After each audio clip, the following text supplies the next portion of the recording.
6. käik podcasti toob teieni Betsafe. No nii, tervitused taas kõigile rallisõpradele 6. käigu stuudios, nagu ikka Raul Aassaar ja Karl Kruda. Walesi rallil on sõidetud põhimõtteliselt ära laupäevane võistluspäev. Juhtunud on päris omajagu ja kõike seda olemegi siin meie valmis siis kokku võtma. Tere Karl kõigepealt. Tere Raul. Ja on sind täna taas näha, teist korda juba. Tere. Ja... Mul sind ka. Ja Walesi ralli laupäev on põhimõtteliselt selja taga, üks publiku katse on veel jäänud, aga mõtlesime, et teeme selle kokkuvõtte siin enne ära juba, sest ega see publiku katse tavaliselt midagi olulist kaasa ei too ja nii-öelda põhilised kilomeetrid on täna sõidetud. No, kuidas see päev kokku võtta suures plaanis?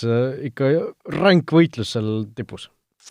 Ikka ränk võitlus, ikka need samad mehed, ikka veel samades autodes ja ikka veel kõige kiiremad, eks natukene võib-olla ära tüütab, aga ei, tegelikult seda ma üldse öelda ei saa. Väga põnev päev on just vaadates kõiki katseid, kui palju nad pingutavad ja lust on vaadata ja tegelikult lust on tõdeda, et nad kolmekesti eesotsas, kes siis tegelikult jahivad veel maailmameistri tiitlit, ei ole ainukesed, kes peavad omavahel võitlust pärast eilseid juhtunuid äpardusi näiteks Toyota meeskonnas on võitlusesse astunud praegu ka juba nii-öelda, Miik on saanud mingid lisakoormused endale peale, et tal kiirus on natukene langenud, Mikkelsen on talle lähemale tunda, aga ütleme, et päeva naela on ikkagi seina löönud Elfyn Evans.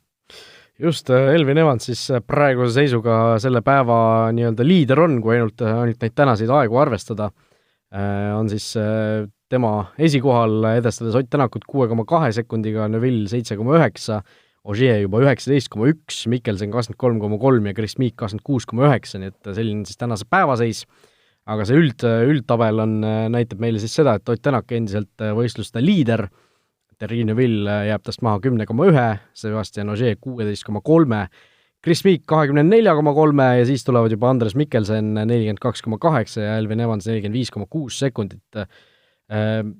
No Tänaku päeva kokku võtta on selles suhtes lihtne, et 6 katset oli, 16 kohta tegelikult talle igalt katselt selline väga stabiilne sõit kokkuvõttes tegelikult. Väga stabiilne sõit, mitte muidugi arvestades seda, et ta natukene on pingutama pidanud ka ja võib-olla hetkel seisul, kui ta liigub siis katsele number 17, mis on Colwyn Bay Service Pargile üsna lähedal ja ütleme, et ka kuulus, et kunagi kasutatud katse Walesi rallidel, siis ma ennem nagu natukene spekuleerisin ja oma peas mõtlesin ka, et kas see eelviimasel katsel kaotas siis metsakatsel, kaotas ta tagumise pampri ja kui sa splitte hakkasid keset katset vaatama, et pärast seda ta hakkas tagasi tulema ja päris jõuliselt võttis aega tagasi ja lõpuks ikkagi jäi tervist maha ainult grammi võrra. Mina arvan, et seal võis olla tegelikult kaaluteema, et nii palju, kui sa oled terve päevaga sinna muda kuskile CD-riiulite vahele kogunud, et äkki ta sai nüüd sellest lahti ja hoopis see andis talle selle ajavõidu, sest viimane katse ka, sest mida tahapoole sõitjad jäid, need, kes said avada teed, nendel olid ilmselgelt paremad ajad kui need, kes tulid tagapool, sest tee sai täiesti lihvitud läike endale peale ja viimased autod said täna ka rohkemalt vihma.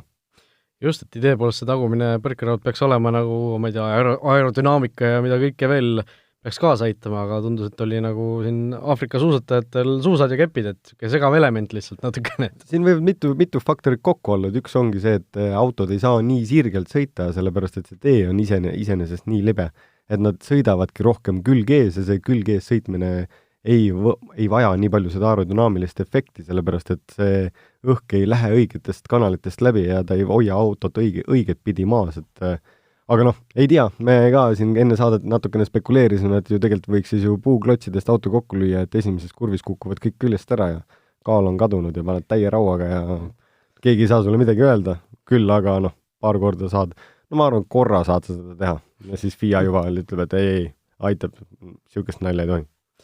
No igatahes Tänak tõesti ilma selle taga pamperita selle päeva lõpetas, eks osi lendas ka teistel küljest ära ja Tänaku see jalahoop või 2 jalahoopi selle tagumise pagasiluugi vastu siis olid ikka päris niisugused vihased, et seal Twitteris ka kirjutati, et kuule mees, sa juhid rallit, et rahun natuke maha, et kõik on ju endiselt täiesti korras ja noh, Tänak viitas ju tegelikult sellele, et eelmine aasta Austraalias, kus ta ka, või noh, kus tal tuli ju selle hooaja ainus väljasõit põhimõtteliselt, mis on praegu seisuga vaatad viimase 2 hooaja ainus avarii üldse, mis tal nii-öelda on noh, praegu selline mulje on, et nagu enda süül tekkinud, et kus ta ise võib-olla pingutas üle, siis tundus, et ta viitas seal, et äkki midagi sarnast võis olla, et see tagumine põrkeraud kukkus ära, tagumine luuk tuli kuidagi lahti sealt, mäletame Jari-Mati Latvala ka näiteks minu arust Türgi rallil mingi hetk kurtis selle üle, et see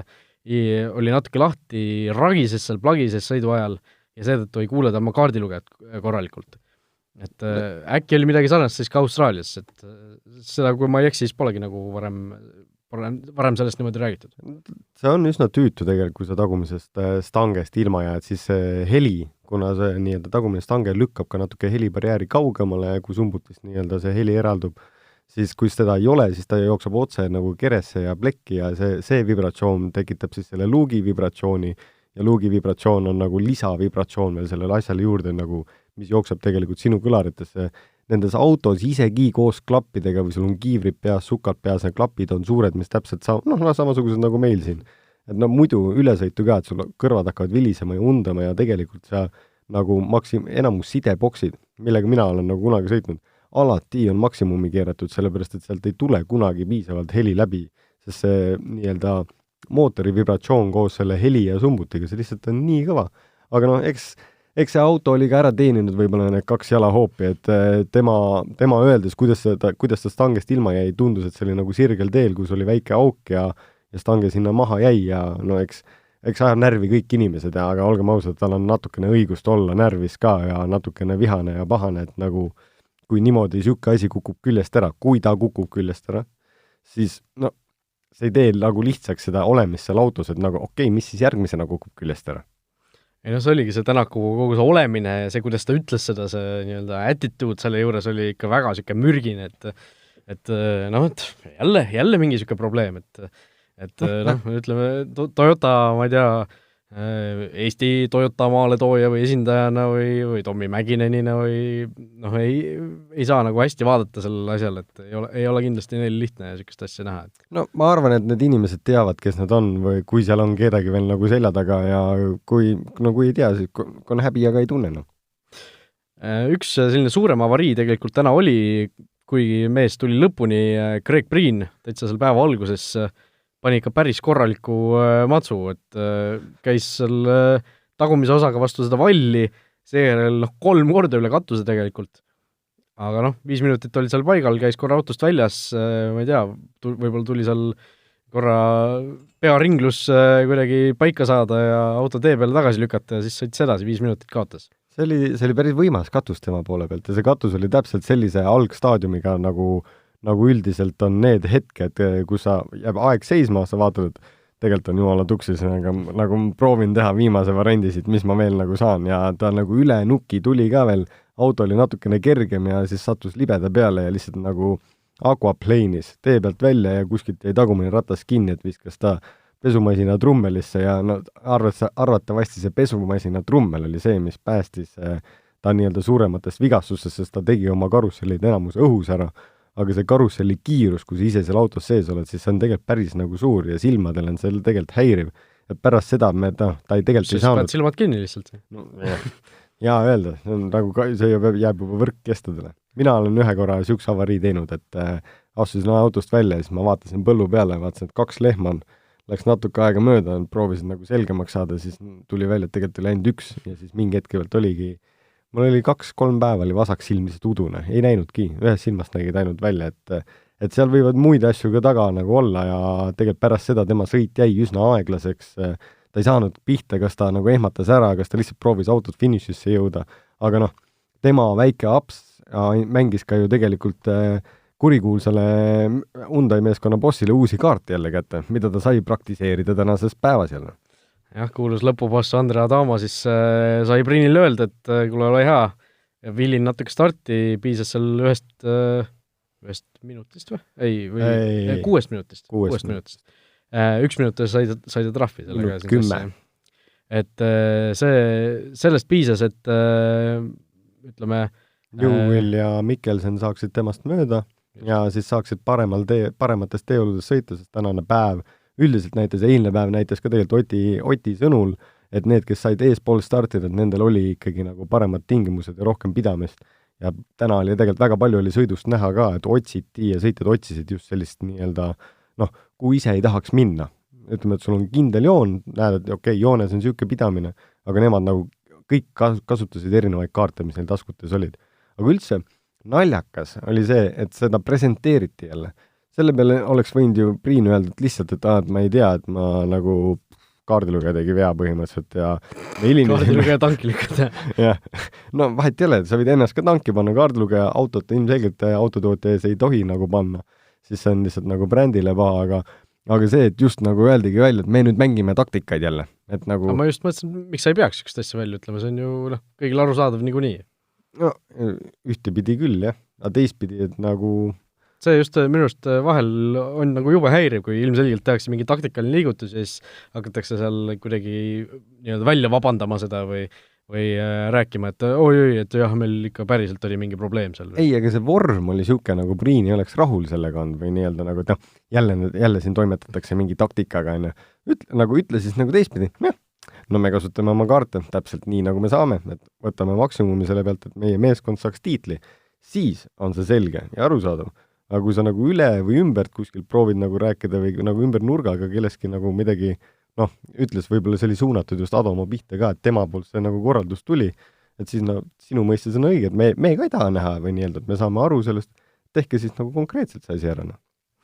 Just, et eks need tiimikorraldused kindlasti paljudele Eesti rallifännidele ka ei ole meelt mööda, kui Hyundai need teeb, aga kui ma arvan, Toyota samas positsioonis oleks ja oleks vaja sellist asja teha, siis võetakse need hea meelega vastu. No nemad ei olnud ka ainukesed, kes siin tiimikorraldusi andsid, siin on liikusid ka teised spekulatsioonid, et prantslased või need, kes oskavad prantsuse keelt, et nemad korraldasid kohe nii-öelda väikse vembu-tembu ära.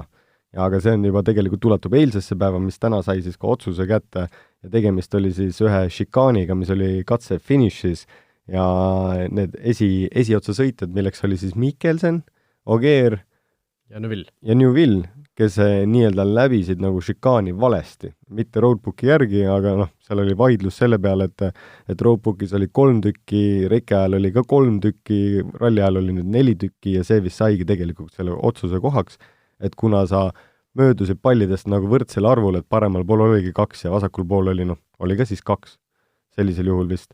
Et see lihtsalt, et see oleks nagu roadbooki läbimine olnud ja kuidagi nii-öelda siis inimesed pääsesid nagu karistusest ja tegelikult see oli niisugune koht, kus sa pidid ju rohkem maha pidurdama.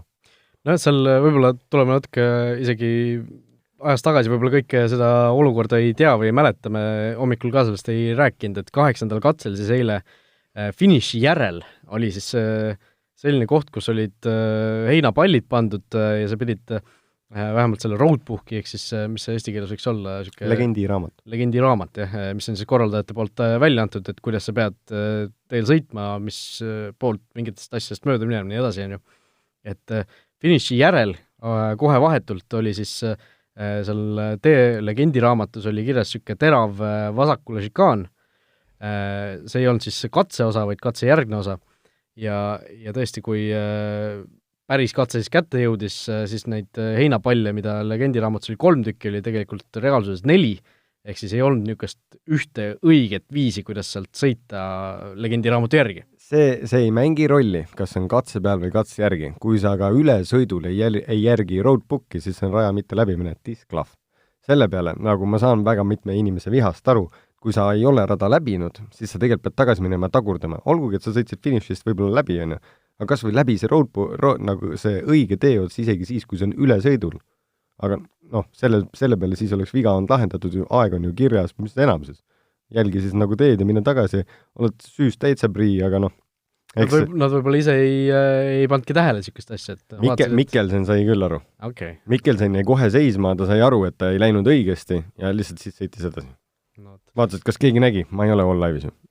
Igatahes jah, need nii-öelda patustajad said siis tugineda sellele, et selle legendiraamatu järgi pidi vähemalt üks see heinapall neist vasakule jääma ja täpselt nii nad ka tegid, eks ju. et või siis paremale, et emba-kumba pidi võtta, et seal tõesti oli selline segane olukord ja point oligi siis selles, et nemad said selle katse finiši sõita siis nagu suhteliselt otse, ei pidanud enne finišit pidurdama, mida pidid siis näiteks tegema Ott Tänak, Chris Meek ja teised, kes seal nii-öelda selle trajektoori nii-öelda kes raja läbisid. jah, õigemalt läbisid, eks ju. Raja läbisid. Aga selles suhtes, et kohtuniku otsus oli see, et seal ei olnud õiget ega valet, oli lihtsalt üks seinapall juurde pandud, mis tekitaski segaduse ja seal mina arvan, et see on okei. No jah, ma ka nagu, ma olen muidugi Oti ja Matu poolt, aga see on teistpidi on see okei ka see, et Ogier ja Newvil veel on nii tihedas võitluses ja just lähedal esimesele kohale. Aga ralli ei ole veel läbi, tulemas on veel 6 katset, siis täna tegelikult üks väike ja homme siis 5 katset koos Power Stage'iga, kus saab veel lisapunkte laualt 5 siis. Et põnevust veel jagub siin homsesse päeva ka, aga no siin tänasest teistest sõitjatest väga palju polegi rohkem rääkida, kui siin vahepeal oli Kopecky pani katuse niimoodi, et ei saanudki aru, mis juhtus. Lihtsalt autol ei olnud ka ühtegi viga küljes.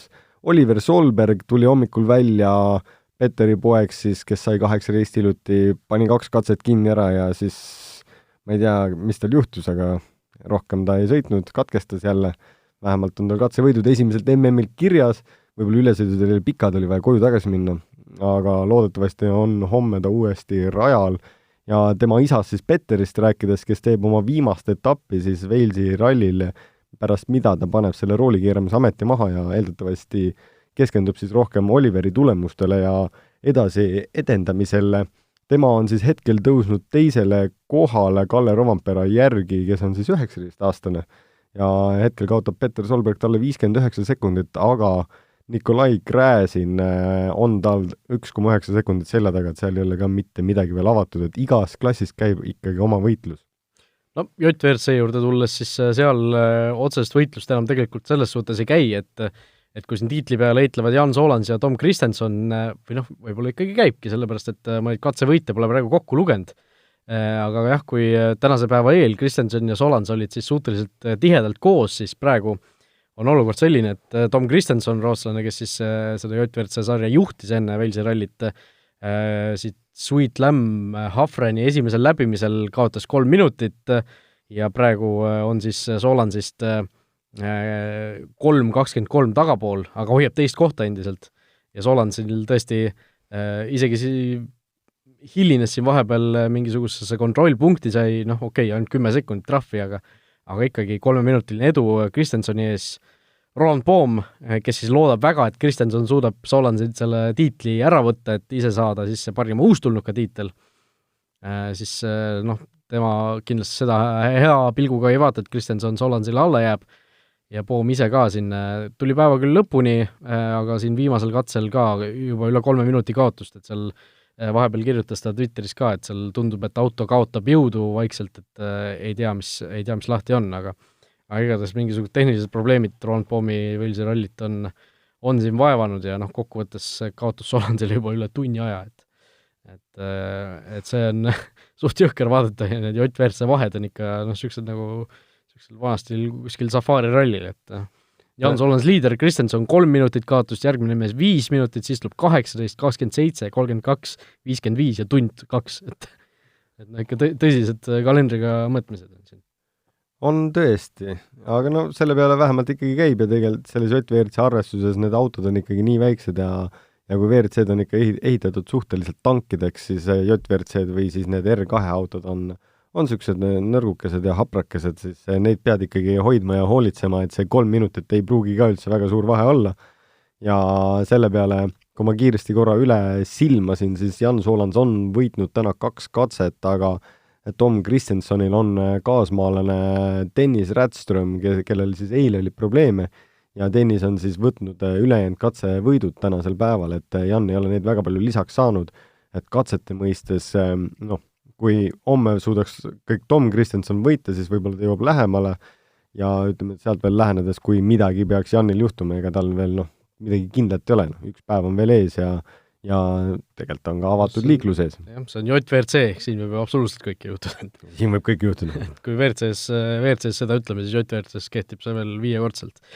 Aga okei, läheme Betsafe'i rubriigi juurde ja tuletame kõigepealt meelde Betsafe'i uue kliendi pakkumist, kui teed Betsafe'is endale konto ja panustad seejärel vähemalt 10 euro eest, vähemalt koefiga 1,5, siis annab Betsafe omalt poolt sulle 25 eurose tasuta panuse ja sellist panustab siis kasutada 4 kuud järjest, ehk kokku 100 eurot tasuta panustamisraha võimalik endale saada ja Betsafe'i teadetest veel nii palju ka, et kõik rallikatsed on nähtavad Uliirise spordibaaris Kristiines Betsafe Arena suurel ekraanil.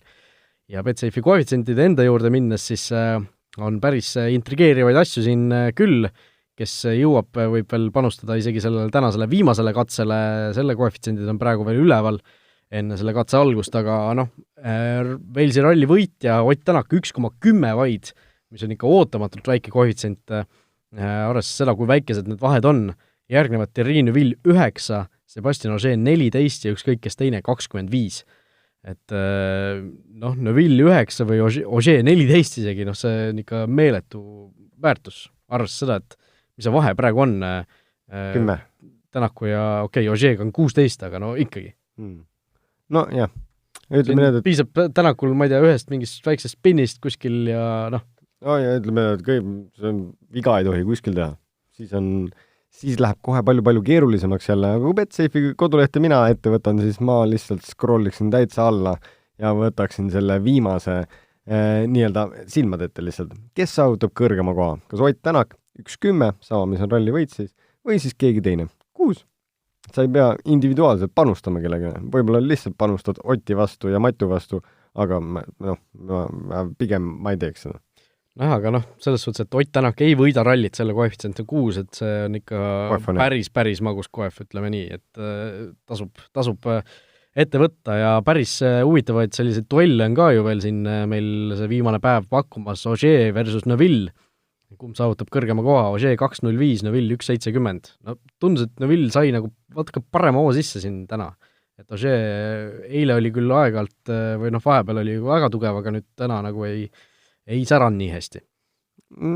Jah, täna teine päeva pool oli tal kuidagi natuke keerulisem. Kuigi ta ise ütles kogu aeg, et ta andis maksimumi ennast ja tegi kõik, mis suutis ja nii edasi. Mingid videoklipid näitasid ka seda, et ikka ta andis päris maksimumi ka.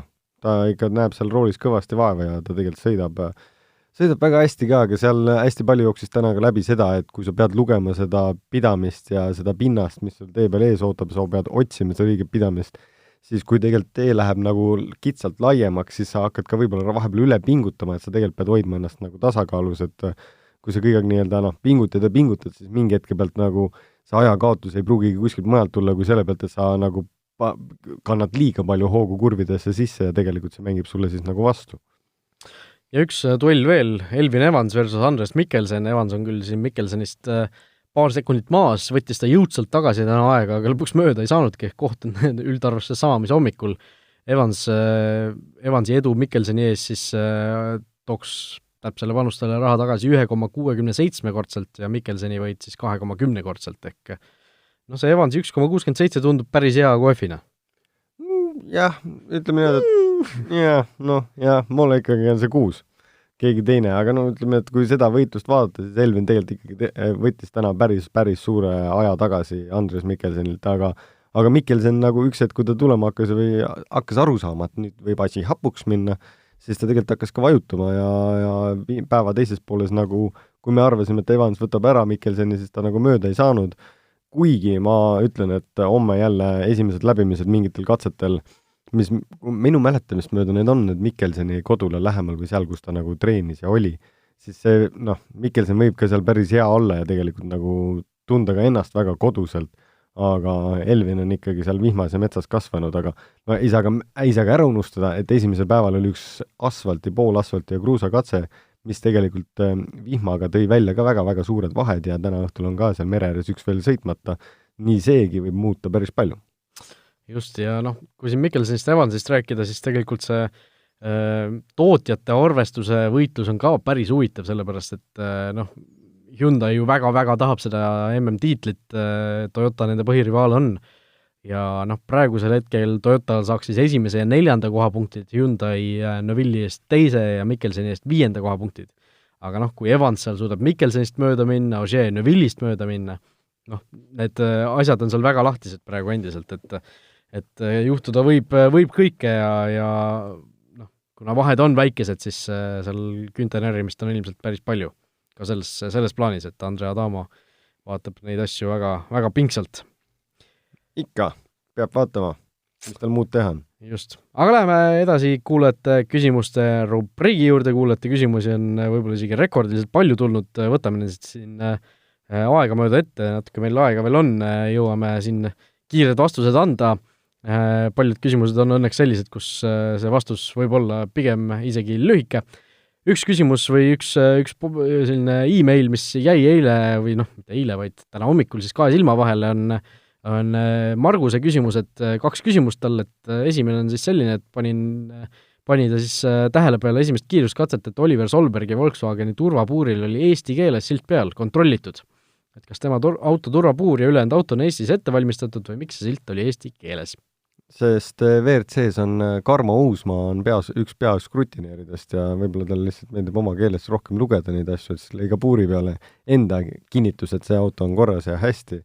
Aga nii-öelda tegelikult õige vastus sellele on see, et kuna Oliver Solberg käis Rally Estonial sõitmas, siis Eestis rutineerid panid siis nagu enda need märgistused peale ja need kontrollitaksegi ära erinevad osad, näiteks mootorid, kastid plommitakse, turbo plommitakse, puurile peabki saama see märk peale kontrollitud, et kõik keevitused on ilusad, kuskil mingit kõverust, volti, midagi nagu valesti ei ole, et siis ta läbib selle kontrolli ja see ongi märk sellest, et see on korrektselt läbitud ja ta vastab võistlustingimustele ja ta saab sõita. Ja teine küsimus, et miks R2 autodel esipiduritest nii julmalt sädemeid lendas ja sellega seotud küsimus veel, et kui tihti üldse kõikidel ralliautodel piduriklotse vahetatakse, et kas igal hoolduspausil, iga päeva lõpus või ühtede klotsidega saadakse ka terve ralli hakkama? Sädemeid lendab sellepärast, et klotsi enda nii-öelda compound. Koostis jah, on selline abrasiivne võib-olla natukene rohkem, et pidurikettad kuluvad kiiremini ja klotsid kuluvad ka selle osalt kiiremini, aga see, et see auto seisma jääks ka nagu, kui temperatuurid kuumaks läheb, et siis see tegelikult kulutab päris palju. Ja sellest lähtudes tegelikult neid klotse vahetatakse ka ikkagi üsna tihti, et kui tavaautol võib-olla on nagu 2, 3, 5 tuhat kilomeetrit, 10 000 kilomeetrit, oleneb, kuidas sa sõidad, siis ralliautodel on ju tegelikult ikkagi 500 kilomeetrit, sest need pidurid teevad väga jõulist ja tugevat tööd. Ja päris... Kas selle 500 kilomeetrit seda oletakse nii-öelda katsekilomeetritena või ka koos ülesõiduga? Katsekilomeetrid. Ülesõidud ikkagi, need on pehmed pidurdused. Katsed on pigem need, mis ikkagi kulutavad seda, sest kõige hullem on see, et kui sa oled gaasil ja piduril korraga, et sa tegelikult tahad edasi minna ja samas piduriga kontrollida auto nii-öelda energialaadivust erinevatele ratastele, et sa nagu ei lase teda võib-olla nii kas tagumiku peale või nina peale, et siis see nii-öelda aitab sul seda kurvis kontrollida ja tegelikult see kulutab ka seda kõige rohkem ketast ja klotsi. Ehk siis 500 kilomeetrit, see on umbkaudu natuke vähem kui 2 rallit, ehk siis... üldjuhul tehakse niimoodi, et ikkagi ralli paned uute klotsidega enamjaolt, enne rallit sõidad võib-olla testis nagu ühe korra nagu sisse ära, siis ralliks paned alla ja pärast rallit võib-olla sõidad nagu mingit pikka arendustesti või midagi, kasutad neid vanu klotse, et see on täpselt meeskonnasõite enda arvestus ka, et ega klotse on ka nii palju erinevaid tegelikult erinevate segudega, erinevatele ilmadele, mida sa saad kasutada ja tegelikult erinevatel sõitjatel on ka oma nii-öelda pidurdustehnikad ja kui palju nad pidurdavad ja kas nad teevad just vasaku ja jalaga pidurdamist ka, et see kõik mõjutab ka seda klotsi kulumiskiirust ja kõike muud. Küsib Kaido, Greensmith versus Tidemand, et mõlemad on M-spordis nii-öelda õpipoisid, et kumb järgmine hooaeg sõita saab? Lihtne küsimus. Väga lihtne küsimus, ma ei kujuta ette.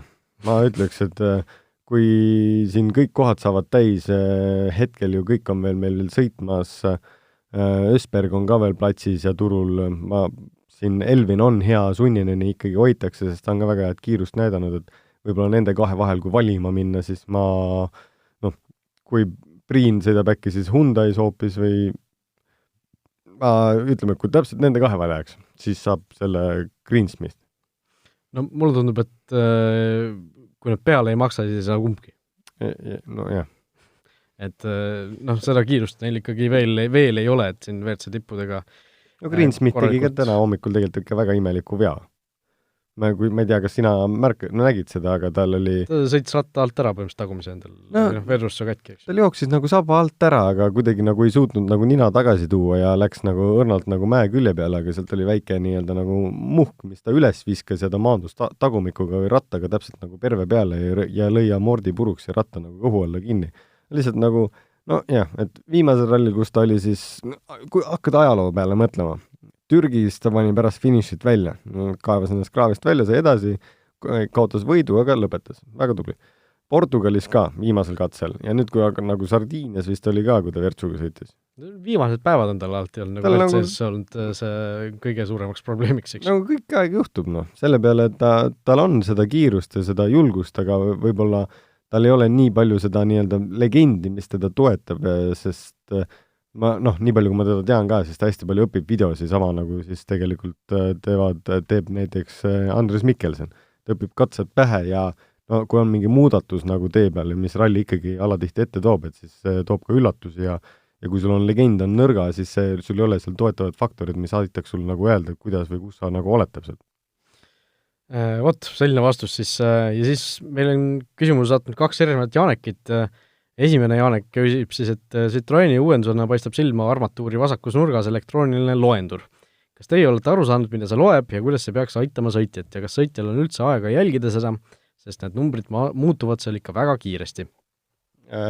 See loendur on meetrid ja need loevad meetrid just 10 kaupa. Üldjuhul, kui kirjutatakse reket või siis nii-öelda rada või legendi, siis legendi ajal jooksevad numbrid just ka meetrites, et jookseb nagu meetrites üles 10 meetrid ja siis 100 meetrid ja siis kilomeetrid kokku. Et need nii-öelda, et kui sa neid vahemaid mõõdad kurvide vahel, et siis seda teed just nagu rooli peal on sul nupud, millega sa saad nagu resettida seda nii-öelda distance'it, sa paned õige nagu meetri, 30, 50, 100 ja pigem on see nagu mõeldud just selle peale, et näiteks Inglismaal kes vaatab ka ülekanded, siis seal on mõned kurvid on hästi pikad ja hästi palju on tegelikult Oti legendis ka võib-olla kuulda eesti keeles, et vasak 5-80 meetrit läheb üle 3 või midagi, et see annab lihtsalt selle, et vasak 5-80 tähendab seda mingitel punktil või 80 meetrit tähendab seda, et kui pikk see vasak 5 on, et sa tead, kuna sa peaksid sisse minema või kuidas sa peaksid seda kurvi sõitma ja see on nagu mingi hetke pealt see, et kui sa suudad õigel ajal ära nullida, et siis sa tegelikult need meetrid aitavad sul selle pidurdusmomenti viia hilisemaks, mis ka tegelikult toob sulle natuke aega tagasi. Ja udus, vihmas, pimedas on see tegelikult väga kasulik. Just nii. Ja näed küll, lihtsalt ebamugav.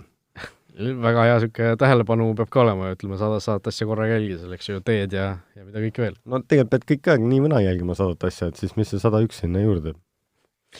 Just, ja teine Jaanek küsib siis, et igal ekipaažil on vist omad mehaanikud, et kui nende mehed katkestavad, siis mis nad edasi teevad?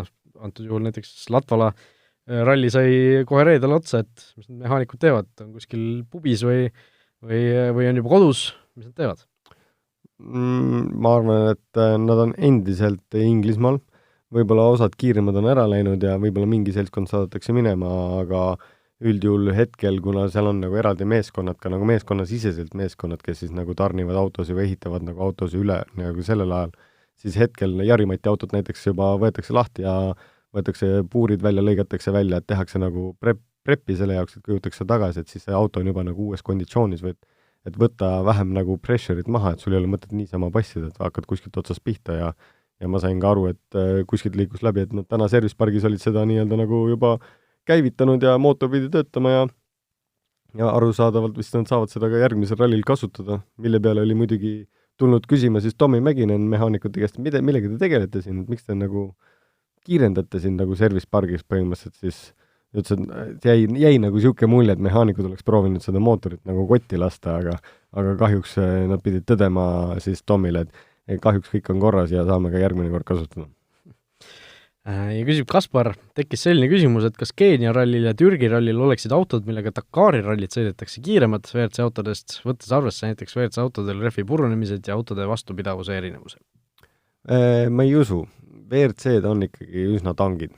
No ikka sa ikka võid päris kaugele, sügavale metsa sellega minna ja niimoodi, et nagu väga palju midagi ei juhtu ja kui sa tegelikult neid jõude, G-jõude ja kõik asju vaatad, mida need autod on nagu võimelised üle elama nii-öelda põhja alt, külje pealt või nagu katuselt, siis need on piisavalt tugevad ja WRC autode üks suur omadus on see, et nad on teele lähedal ja madalal. kui läheb nii-öelda, Dakarid sõidavad pigem nagu mingitest küngastest ja mingitest astmetest nagu üle, kus sa nagu tavaautoga nagu ei lähe, et nendel Türgi ja nendel teedel, et need teed on ikkagi nagu tee iseloomuga ja tee iseloomul on ikkagi see auto kiirem. Raskuskese on ka džiipidel kõrgemal, pagid on raskemad, suuremad. Puhas kiirus oleks lihtsalt tohutult aeglasem, eks ju? Puhas, jah. Ütleme nii, lihtsalt. Jah. Vot, sellised olid seekordsed ralli jutud. Meie siit paneme vaikselt pillid kokku, et hakata juba jälgima varsti siis seda viimast tänast katset ja homme on siis ka veel mõned katsed ees, kui täpne olla siis 5 tükki. Ja mis on ikka, hoiame omadele pöialt ja loodame, et kõik läheb hästi.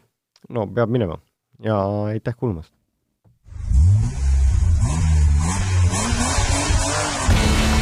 Kuues käik podcasti tõi teieni Betsafe.